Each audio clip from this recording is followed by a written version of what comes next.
1919년 2월 8일로 갑니다. 어떤 얘기 해주시겠습니까? 네, 한국의 독립 의지를 전 세계에 알렸던 3.1운동.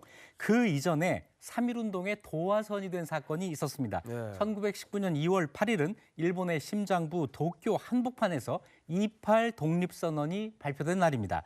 이날 제1한국인 유학생 600여 명이 도쿄에서 조국 독립을 위한 투쟁을 선언한 겁니다. 3.1운동은 우리가 잘 알지만 28 독립선언은 좀 생소한데 우리 청년들이 도쿄, 일본의 심장부에서 조선 독립을 외칠 생각을 했어요. 어떻게 이런 생각을 합니까?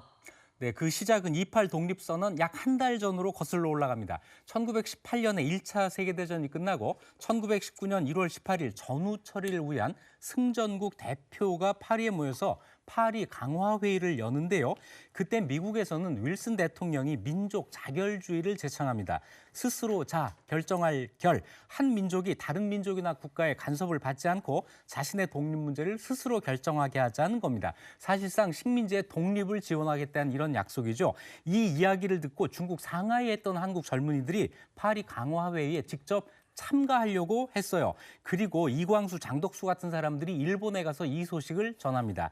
자, 일본에 있던 제1한국 유학생들이 큰 용기를 얻고 우리 독립의지를 세계에 알리면 다른 나라들의 도움을 받을 수 있고 독립도 가능하겠다라고 생각을 했던 거죠. 네, 그런데 유학생들이 있던 곳이 일본의 심장, 그 수도 도쿄였는데 그곳에서 독립 의지를 드러냈다는 게 그 용기가 정말 대단합니다. 네, 하려면 저게 심장에서 해야 되는 거죠. 1919년 1월 7일 도쿄에서 조선 청년 독립단이 결성이 됩니다.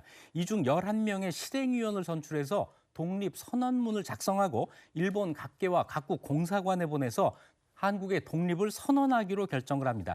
당시 유학 중이던 28세 춘원 이광수가 독립선언서 초안을 작성했고 일본어로 민족대회 소집 청원서, 한국어, 일본어, 영어로 독립선언서와 결의문이 작성이 됐습니다. 그리고 중요한 건 조선의 28 독립서 초안을 전달해서 자신들의 계획을 알리고 지원을 요청하는 거였는데요.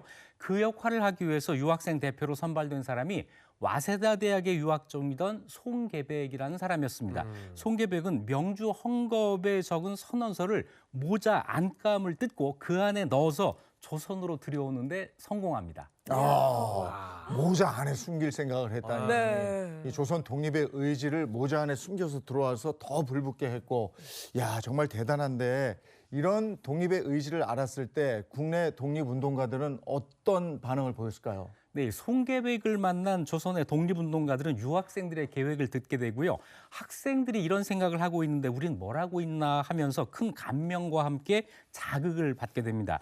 국내에서 3.1운동이 일어나는 직접적인 계기가 됐죠. 송계백은 28 독립선언서를 국내에 전해주고 다시 일본으로 돌아가서 독립선언을 준비합니다. 네, 이렇게 조선에는 유학생들의 그 의지를 전달을 했지만 이 당시 사실 일본에서 독립 선언을 준비한다는 게 쉬운 일이 아닌 거거든요. 네, 어려운 일이었겠죠. 도쿄의 유학생들은 남녀를 가리지 않고 28 독립선언을 준비했는데요. 특히 유학생 김마리아는 여자 유학생들에게서 성금을 얻어서 준비 자금에 보태는 등 적극적으로 동참했습니다.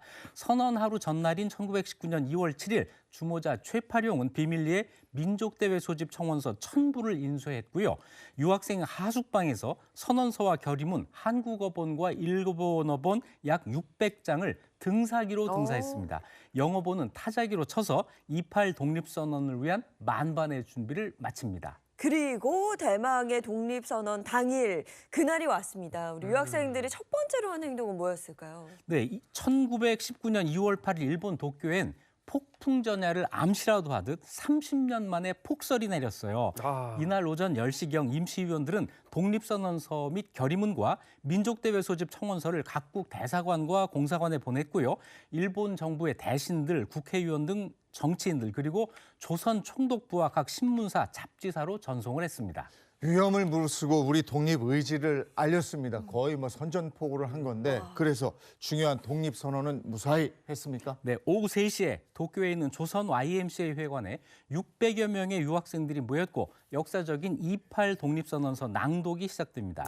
28 독립선언서에서 밝힌 우리 유학생들의 결의 그 몇 부분을 이세용 아나운서가 한번 읽어주시겠어요? 네.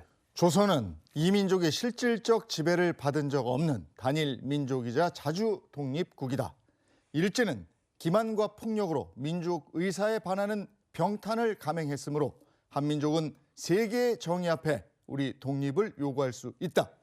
조선의 자유와 독립을 위해 마지막 한 사람까지 뜨거운 피를 흘리겠다. 야, 정말 뭐 선언문 내용만 보더라도 단호한 결의가 좀 느껴집니다. 네, 뜨거운 피를 흘리겠다. 야. 자, 단호한 의지죠. 독립선언서를 낭독하자마자 대회장을 감시하고 있던 일본 경찰이 들이닥칩니다. 경찰은 회의 중지와 선언서 낭독 금지를 명령했고 학생들을 체포하기 시작했어요.